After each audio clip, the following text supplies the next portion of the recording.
So I had the bright idea to transform my backyard in the dead of summer. Don't ask me what I was thinking. We're just here. Let's just appreciate the fact that we're here. So I decided to do some landscaping along the fence. I would like to have a flower garden, maybe a designated area where my bigger kids can come outside and play, maybe some lawn games and activities.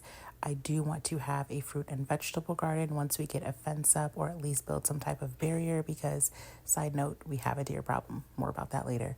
But for now, I'm transforming my backyard. This has been a crazy journey. I have been dealing with things that I did not even imagine that I would have to deal with, like grubs in the dirt, in the ground. Disgusting. So grubs and pests and insects and lots of back-breaking hard labor.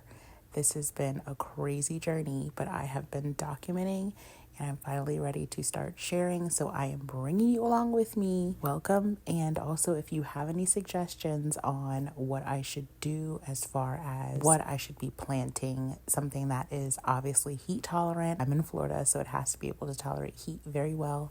Something that's not too high maintenance, but something that is pretty. But also, I do want to start to incorporate some native plants, native shrubs, and have a section where I can have pollinator-friendly things. So this is going to be a great journey. I'm not a professional by any means. I don't entirely know what I'm doing, but it has been fun learning along the way.